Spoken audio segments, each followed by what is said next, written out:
21 जुलाई से संसद का मॉनसून सत्र चल रहा है और सत्र के शुरुआत से ही विपक्ष लगातार विरोध कर रहा है, जिसकी वजह से संसद की जो कार्यवाही है वो बार बार स्थगित करनी पड़ रही है। और यह हाल दोनों ही सदन में है।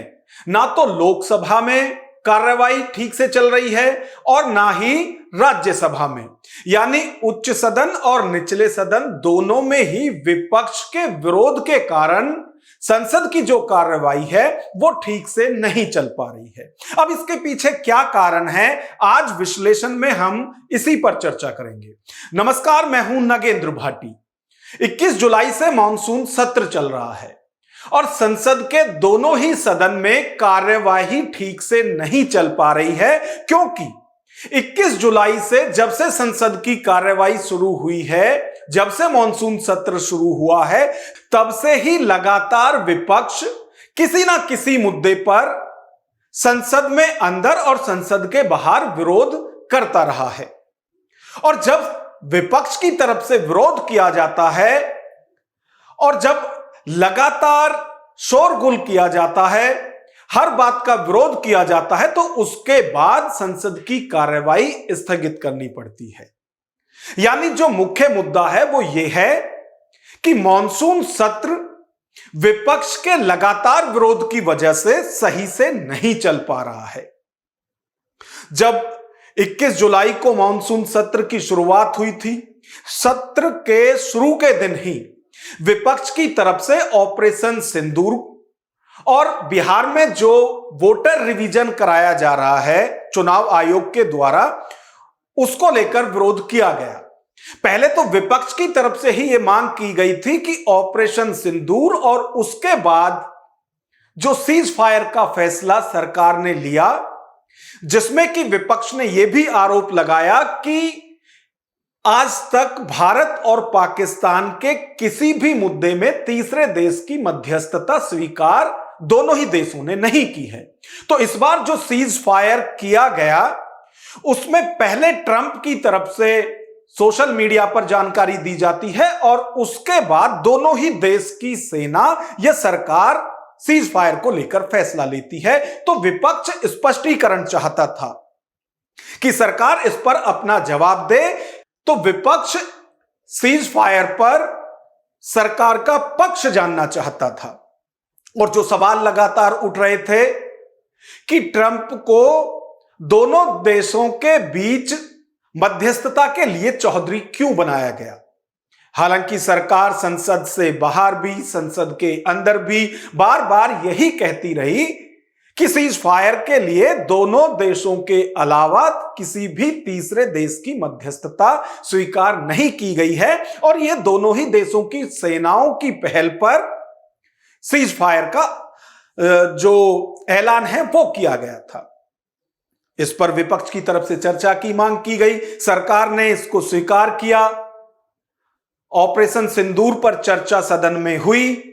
हालांकि पहले तो जब यह चर्चा का मुद्दा आया था और सरकार की तरफ से स्वीकार कर लिया गया था कि ठीक है, इस पर चर्चा होनी चाहिए और 16 घंटे इसके लिए तय किए गए, लेकिन फिर भी विपक्ष की तरफ से विरोध किया गया और जिस दिन चर्चा होनी थी, कई बार विपक्ष की तरफ से वॉकआउट किया गया सदन से। उसके बाद 2 बजे जो चर्चा है वो शुरुआत हुई। रक्षा मंत्री राजनाथ सिंह की तरफ से इस पर शुरुआती बयान अपना दिया गया और उसमें भी स्पष्ट किया गया कि किसी भी तरह की ट्रंप की कोई मध्यस्थता दोनों देशों के बीच जो सीज फायर हुआ ऑपरेशन सिंदूर के बाद उसमें नहीं है। लेकिन विपक्ष फिर भी इस पर विरोध प्रदर्शन करता रहा। खैर, जैसे तैसे ऑपरेशन सिंदूर पर दोनों ही सदन में चर्चा हुई।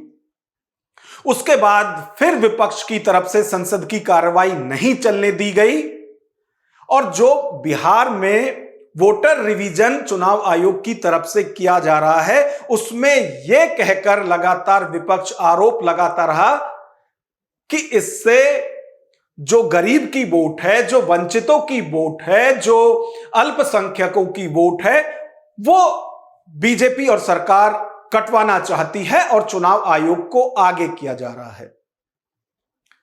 और AIMIM के नेता असदुद्दीन ओवैसी ने तो यहां तक भी कहा था कि सरकार बैकडोर से NRC लागू कर रही है। कुछ इसी तरह का बयान पश्चिम बंगाल की मुख्यमंत्री ममता बनर्जी की तरफ से भी आया था। खैर, लगातार विरोध हो रहा है और अब तो एक नया मुद्दा विपक्ष को मिल गया है, क्योंकि आप देखिए कि जब से संसद का मॉनसून सत्र शुरू हुआ है, पहले दिन से ही लगातार कोई ना कोई ऐसा मुद्दा विपक्ष ढूंढ के लाया है जिससे कि संसद की कार्रवाई को बाधित किया जाए। चाहे पहले ऑपरेशन सिंदूर का मुद्दा उठाया हो, उसके बाद SIR जो बिहार में चुनाव आयोग की तरफ से किया जा रहा है उसको लेकर रहा हो, या फिर अब राहुल गांधी की तरफ से आरोप लगाए गए वोट चोरी के। उसमें उदाहरण भी दिए गए कि महाराष्ट्र और कर्नाटक में भी एक विधानसभा का उसमें बाकायदा उदाहरण दिया गया है कि 1 लाख से ज्यादा बोगस वोट वहां बनी हुई हैं और ऐसी वोट के जरिए ही बीजेपी सत्ता में वापसी करती है। वोट चोरी के आरोप लगाए गए। 7 अगस्त को प्रेजेंटेशन राहुल गांधी ने दिया था जिसमें कि एक पूरा चिट्ठा वो लेकर आए थे कि किस तरह से फर्जी वोट बनवाई गई हैं बीजेपी की तरफ से चुनाव आयोग से, और उन वोट के आधार पर चाहे दिल्ली हो, हरियाणा हो, महाराष्ट्र हो, वो सत्ता की वापसी कर रहे हैं। आरोप ये भी लगाए गए कि हर जगह जो दूसरी पार्टियों की सरकार है वहां जब चुनाव होता है तो एंटी इनकम्बेंसी काम करती है, लेकिन बीजेपी की जो सरकारें हैं वो लगातार रिपीट कर रही हैं। चाहे वो हरियाणा की बात करें, चाहे वो उत्तराखंड, यूपी की बात करें, मध्य प्रदेश की बात करें, कई जगह ऐसी है जहां बीजेपी की सरकार कई योजनाओं से है। और जो मुद्दा इस बार राहुल गांधी लाए हैं वोट चोरी का, उसमें सीधे तौर पर PM मोदी को निशाना बनाया जा रहा है और कहा जा रहा है कि चोरी की वोट से आप PM बने हुए हैं, वरना देश की जनता आपको चाहती ही नहीं थी। और जिस तरह से प्रेजेंटेशन जो राहुल गांधी की तरफ से किया गया था, उसमें जिस तरह के पेपर लाके रखे गए थे और उसमें दावा यह किया गया था कि ये सब जो डॉक्यूमेंट्स हैं ये चुनाव आयोग के दिए हुए हैं और उन्हीं के आधार पर हम बता रहे हैं कि इस तरह से फर्जी वोट का फर्जीवाड़ा हो रहा है और इसी के आधार पर बीजेपी चुनाव लगातार राज्य दर राज्य जीतती रही है। यह आरोप लगाकर संसद को नहीं चलने दिया जा रहा है। सरकार बार बार यह कह रही है कि आपको जो भी दिक्कत है, आप जो भी चाहते हैं, संसद में उस पर चर्चा हो, चाहे SIR को लेकर हो, चाहे अब जो वोट चोरी का मुद्दा है इसको लेकर हो।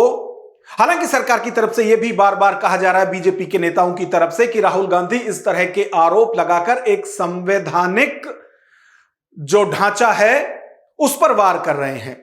इलेक्शन कमीशन की तरफ से बार बार अपने सफाई में बात कही जा रही है कि जो आरोप राहुल गांधी उन पर यह कहकर लगा रहे हैं कि ये चुनाव आयोग के ही डॉक्यूमेंट्स हैं जिनके आधार पर वो ये आरोप लगा रहे हैं। अब चुनाव आयोग कह रहे हैं कि यदि आप ये दावा कर रहे हैं कि ये चुनाव आयोग के पत्र हैं तो शपथ पत्र के साथ आप हमें ये आरोप लगाइए, उसके बाद हम ये देखेंगे कि इसमें कितनी सच्चाई है और यदि आप झूठ बोल रहे हैं तो इसके लिए माफी मांगिए, नहीं तो फिर कानूनी कार्रवाई इस पर होगी। अब राहुल गांधी साफ तौर से मना कर रहे हैं कि वो ऐसा कोई भी शपथ पत्र नहीं देंगे।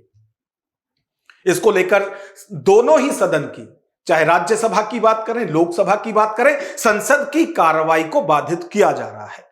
बार बार संसद को स्थगित करना पड़ रहा है और लोकसभा अध्यक्ष ओम बिरला की तरफ से तो जब लोकसभा में विरोध किया जा रहा था विपक्ष की तरफ से, आज तंग आकर उनकी तरफ से कहा गया कि यह जनता का करोड़ों रुपया है जिसे आप इस तरह से हर रोज विरोध कर कर उस पैसे को बर्बाद कर रहे हैं।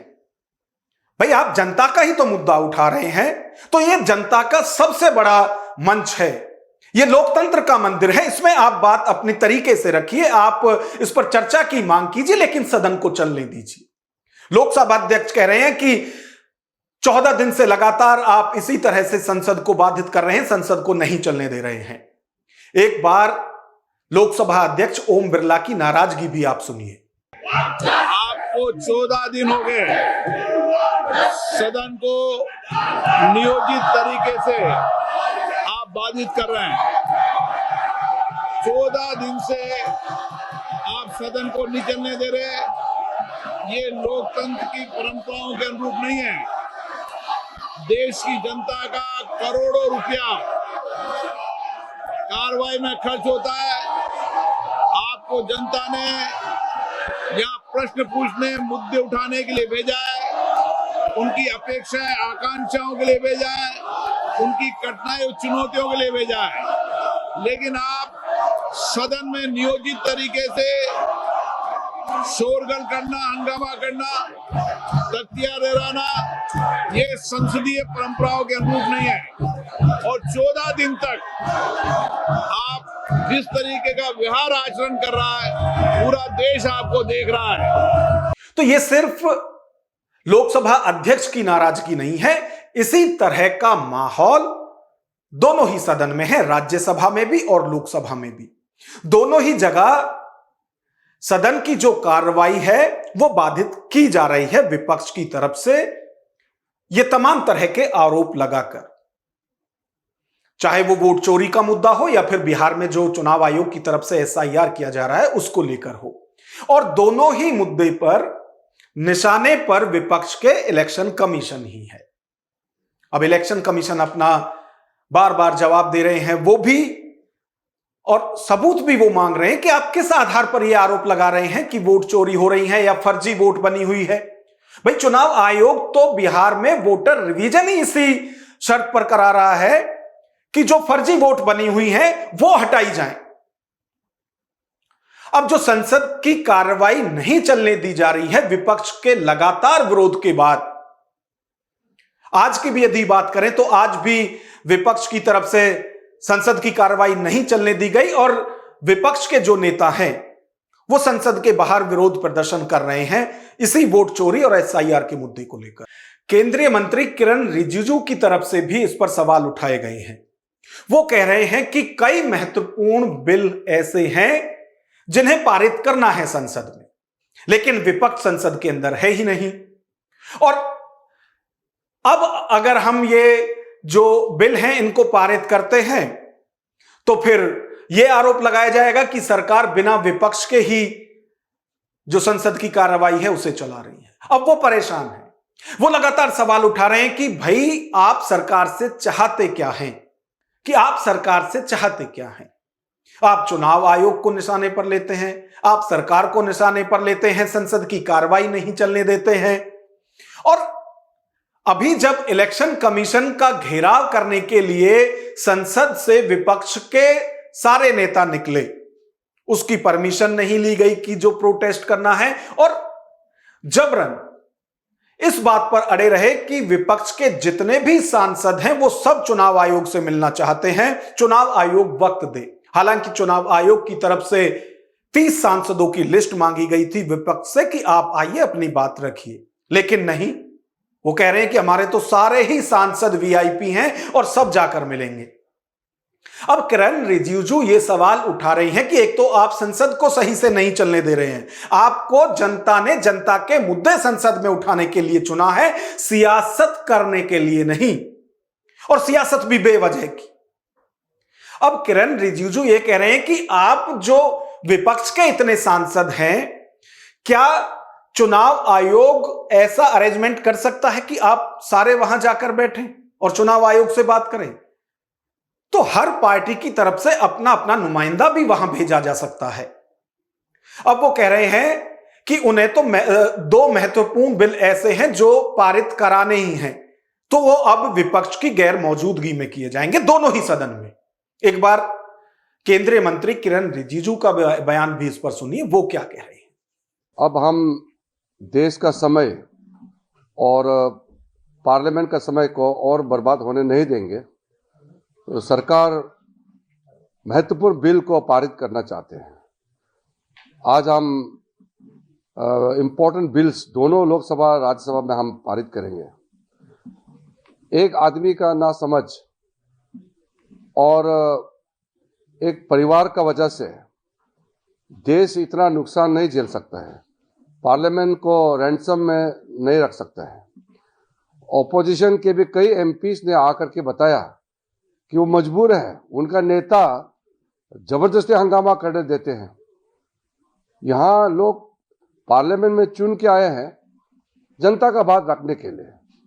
अच्छा, सरकार परेशान है, लोकसभा अध्यक्ष परेशान है, राज्यसभा स्पीकर परेशान है कि आखिर सदन को क्यों चलने नहीं दिया जा रहा। और दलीलें दी जा रही हैं कि ऐसा पहली बार देखने को मिल रहा है कि विपक्ष अपने मुद्दों को लेकर इस तरह से अड़ा हुआ है कि संसद की कार्रवाई को बिल्कुल चलने नहीं दिया जा रहा है। ऐसा नहीं है, बीजेपी भी दशकों तक विपक्ष में रही है, उनकी तरफ से भी विरोध किया जाता था, संसद की कार्रवाई को बाधित किया जाता था। लेकिन अब बीजेपी के ही नेता कह रहे हैं कि अब तो अति हो गई है। इतना कभी भी नहीं देखा गया कि विपक्ष अपना विरोध करने के लिए विरोध करता ही रहे। अभी आपने किरण रिजिजू को भी सुना होगा, उनकी तरफ से भी यह कहा गया कि कोई हो गया, आपने अपनी बात रखी, अब आगे बढ़िए, संसद की कार्रवाई को चलने दीजिए। लेकिन नहीं, यहां तो अड़े हुए हैं। तो चाहता क्या है विपक्ष?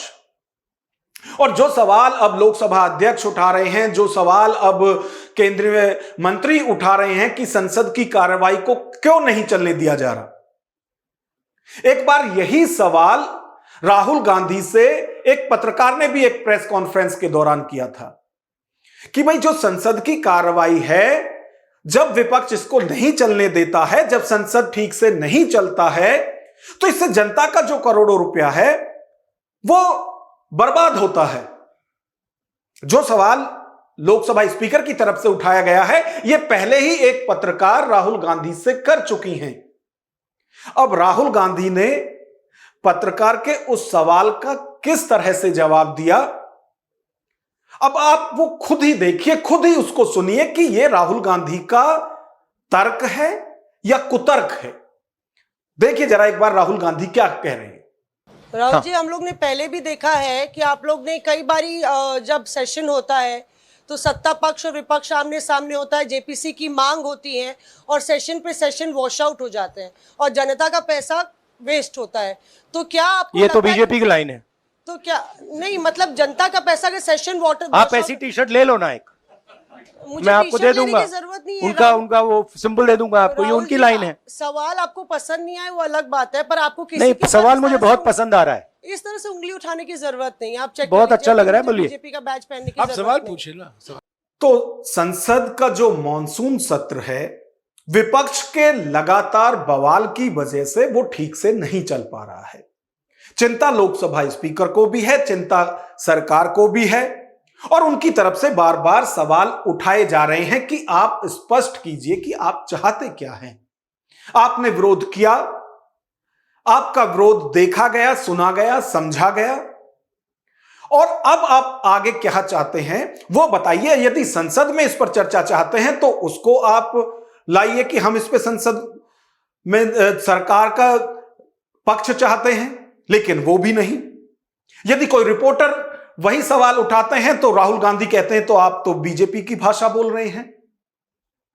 तो आखिर जो ये तमाम तरह के सवाल विपक्ष उठा रहा है, जिसका जवाब संसद ही दे सकता है, लेकिन संसद को विपक्ष चलने नहीं दे रहा है।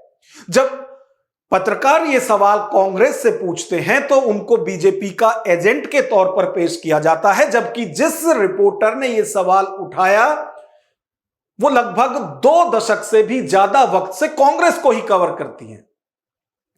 और जब वो ये सवाल कर रहे हैं तो उनको कहा जा रहा है कि आप बीजेपी की टी शर्ट पहन लीजिए और उस पर सिंबल लगा लीजिए, क्योंकि आप जनता का सवाल नहीं कर रही हैं, आप बीजेपी का सवाल कर रही हैं, आप वो भाषा बोल रही हैं जो बीजेपी की भाषा है। हद हो गई। यदि जनता के पैसे को आप बर्बाद करेंगे, यदि संसद के दोनों सदनों को आप नहीं चलने देंगे, यदि आप संसद को ठीक से नहीं चलने देंगे और आपसे सवाल किया जाएगा तो आप कहेंगे कि बीजेपी की भाषा है। खैर, ये जो सियासी घमासान है और जिस तरह के मुद्दे चलाए जा रहे हैं, जिससे जो सियासी पारा है वो इन दिनों बढ़ा हुआ है, पक्ष विपक्ष की तरफ से इस पर दलील दी जा रही हैं, वो अपनी जगह है, लेकिन हमारे लिए आपके क्या तर्क हैं वो महत्वपूर्ण है। और हम जानना चाहते हैं कि जिस तरह से आज देश की राजनीति जिस दिशा में जा रही है, जिस तरह से सियासत हो रही है उस पर आपकी क्या राय है? एक बार कमेंट बॉक्स में हमें अपनी राय बताइए कि जो आज देश में हो रहा है, जिस तरह से संसद को बाधित किया जा रहा है, लगातार संसद का मॉनसून सत्र लगभग खत्म होने की कगार पर है, लेकिन विपक्ष लगातार विरोध के चलते हुए सदन को चलने नहीं दे रहा है। तो अब आप अपनी राय हमें कमेंट बॉक्स में इस पर बताइए। हम जानना चाहते हैं कि जनता का इसमें पक्ष क्या है। नमस्कार।